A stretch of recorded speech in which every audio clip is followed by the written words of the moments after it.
Hello, friends, and welcome to the world of Angel 1111. Let's bring light to earth. Friends, आज हम देखेंगे कि अगर किसी तरह का हमारा सोल कॉन्ट्रैक्ट है, राइट, और वो अगर हमारी लाइफ से ख़त्म होने वाला है, ख़त्म होने जा रहा है, तो किस तरह की सिचुएशंस आती हैं, ठीक है।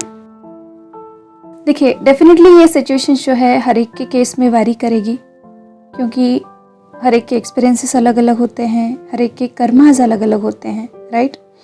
और सोल कॉन्ट्रैक्ट का जो बेस है वो अलग अलग होता है, तो ये साइंस वैरी भी कर सकते हैं, बट यहाँ मैं कुछ कॉमन साइंस बताने जा रही हूँ, ठीक है।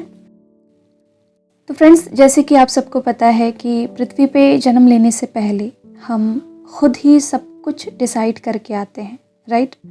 तो ये सारे जो सोल कॉन्ट्रैक्ट्स हैं जो हम इस जीवन में बनाते हैं, वो बनाते टाइम अलग अलग कंडीशंस में ये सब बनते हैं।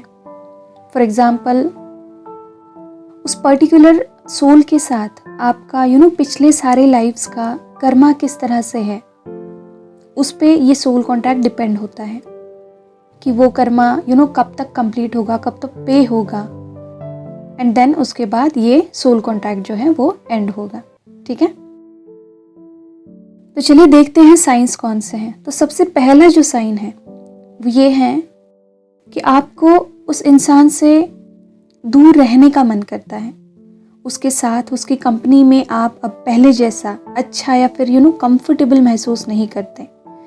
जी हाँ, आपकी जो आत्मा है, आपकी जो सोल कॉलिंग है, आपको उस इंसान के साथ टाइम स्पेंड करने के लिए, उसके साथ रहने के लिए मना कर देती है। आपको अंदर से ही उस इंसान के साथ दूर रहने का मन करने लगता है। और ये सब क्यों? क्योंकि आपकी आत्मा पहले से ही ये जान चुकी होती है कि अब सोल कॉन्ट्रैक्ट ख़त्म होने जा रहा है, ठीक है। चलिए अब देखते हैं कि दूसरा साइन क्या है। तो दूसरा साइन ये है कि जिस भी इंसान के साथ आपका सोल कॉन्ट्रैक्ट अगर ख़त्म होने जा रहा है, तो उसके साथ आपकी अनबन जो है वो बढ़ जाती है। जी हाँ, अब दोनों में अनबन बढ़ती है। उस इंसान के व्यूज़, उसकी सोच, उसकी बातें अब आपको पसंद नहीं आती, या उनकी ये सब बातें अब आपको अलग सी या फिर अजीब सी लगने लगती हैं। और ऐसा क्यों? क्योंकि आप दोनों के वाइब्रेशंस अब मैच नहीं कर रहे। इस वजह से अनबन बढ़ जाती है। किसी किसी के केस में तो ये छोटी छोटी अनबन बड़े झगड़ों में कन्वर्ट हो जाती है। जी हाँ, depend on that particular situation, particular कार्मिक बॉन्ड। अगर हैवी कार्मिक बॉन्ड है और सोल कॉन्ट्रैक्ट फिनिश हो रहा है, तो झगड़े ज़्यादा होते हैं। तो ये दो मेन साइंस है जिनसे आपको ये पता लग सकता है कि आपका कौन सा सोल कॉन्ट्रैक्ट जो है वो फिनिश होने जा रहा है, ठीक है। वेल, इसमें और एक केस वो भी होता है जिसमें हमें पता ही नहीं चलता और एकदम शांति से लोग आपके लाइफ से चले जाते हैं, या फिर ऐसा कह सकते हैं कि डिवाइन उनको आपके लाइफ से एकदम शांति से निकाल देता है। धीरे धीरे कॉन्टैक्ट कम हो जाता है, बातें बंद हो जाती हैं, और कुछ महीने बाद आपको रियलाइज़ होता है कि अच्छा, शायद सोल कॉन्टैक्ट ख़त्म हो चुका है, ठीक है। अच्छा, यहाँ हम एक और केस लेंगे जिसमें आपका जो सोल कॉन्टैक्ट है वो फिनिश होने के बावजूद भी आपके फियर ऑफ लूजिंग के इशू की वजह से, या फिर खुद की इमेज कॉन्शियसनेस की इशू की वजह से, अगर आप उस सोल कॉन्टैक्ट को स्ट्रेच करते जा रहे हैं, खींचते जा रहे हैं, और अपना जो लेसन है इस सोल कॉन्टैक्ट के पीछे उसको सीख नहीं पा रहे हैं, फिर क्या होता है? तो ऐसे केस में दो चीज़ें होती हैं।